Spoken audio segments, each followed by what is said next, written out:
इस वक्त की बड़ी खबर ये आ रही है, झारखंड के जो पूर्व मुख्यमंत्री हैं हेमंत सोरेन, उनको झारखंड हाई कोर्ट से ज़मानत मिल गई है।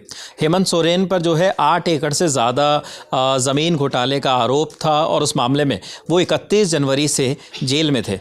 अब ये खबर आ रही है कि उनको जो है इस पूरे मामले में ज़मानत दे दी गई है, बेल मिल गई है। इस खबर पर हमारे साथी अभिषेक त्रिपाठी सुबह से नज़र बनाए हुए हैं। अभिषेक, क्या अपडेट है पूरा हेमंत सोरेन को लेकर, क्या नई जानकारियां सामने आ रही हैं?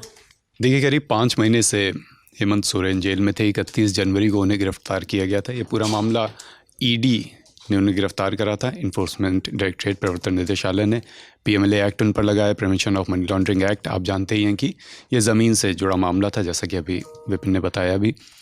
अब उन्हें जमानत मिली है हाई कोर्ट से। जस्टिस रंगन मुखोपाध्याय की अदालत से उन्हें ज़मानत मिली है।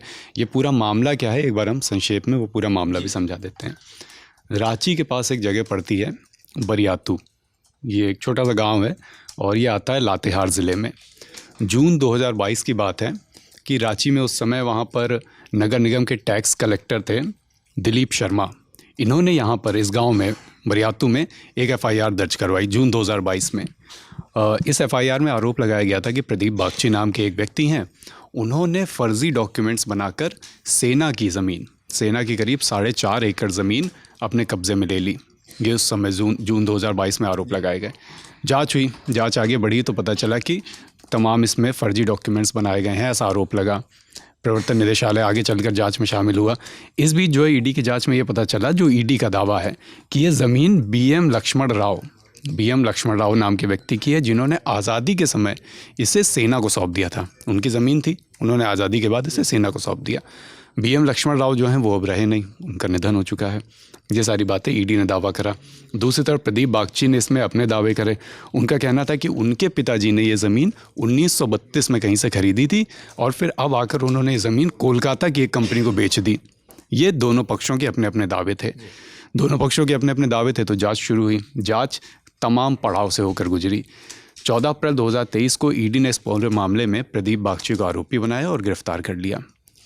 प्रदीप बागची के साथ 7 अन्य लोगों को भी गिरफ्तार किया गया था। इनमें से एक नाम था भानु प्रताप का। ये नाम आप याद रखिएगा क्योंकि इसका आगे भी अभी जिक्र आएगा। हम आपको बताएंगे कि ये कड़ी कहाँ जाकर जुड़ती है।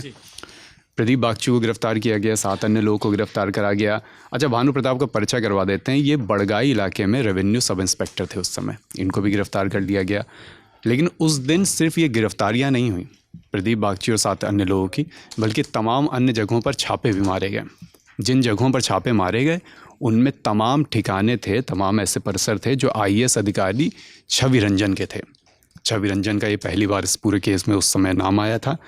छवि रंजन को भी गिरफ्तार आगे चलकर मई में कर लिया गया। छवि रंजन 2011 बैच के अधिकारी हैं, आईएएस अधिकारी हैं।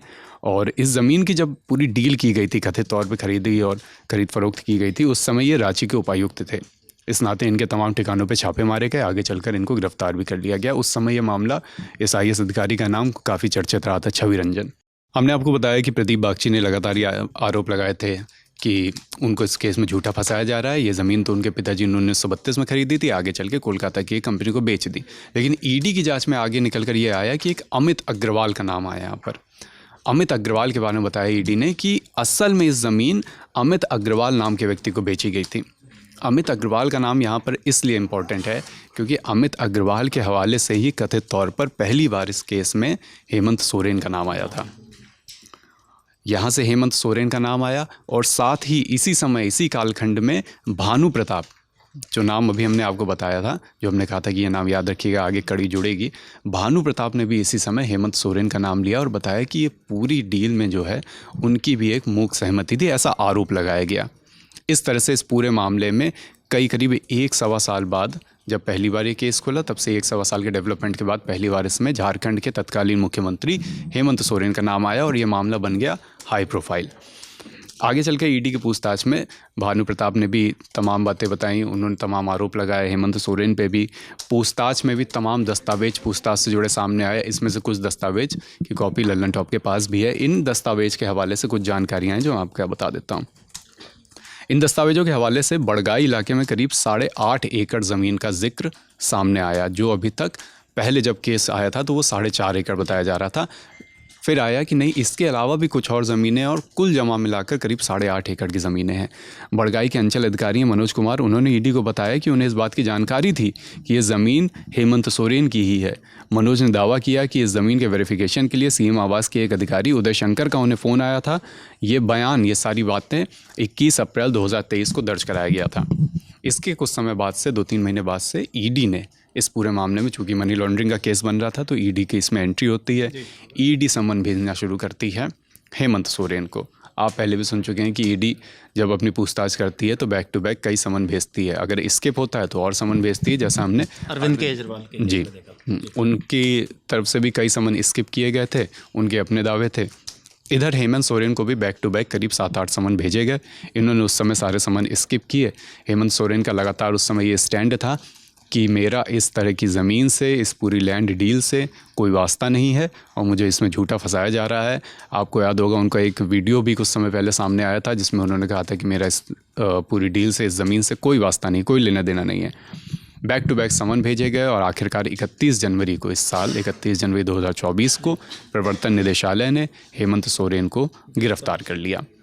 इसके बाद भी हेमंत सोरेन लगातार अलग अलग अदालतों में अपनी ज़मानत की अर्ज़ी लगाते रहे।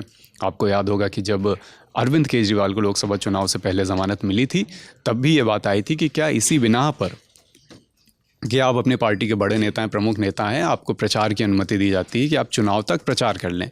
तो उस समय ये सवाल उठे थे कि क्या इसी बिना पर हेमंत सोरेन को भी ज़मानत मिलेगी, क्योंकि वो भी अपनी पार्टी के बड़े नेता हैं, लोकसभा चुनाव चल रहा था, लेकिन उन्हें उस समय ज़मानत नहीं मिली थी। उसके अपने अपने लोगों ने तर्क निकाले, जो कानून के जानकार हैं या जो राजनीति के अलग अलग पेचीदा मामलों के जानकार हैं। इस मामले में अब ईडी का अगला कदम क्या हो सकता है? वो क्या कर सकते हैं? जैसे क्या उसके ऊपर के न्यायालय में भी वो चैलेंज कर सकते हैं?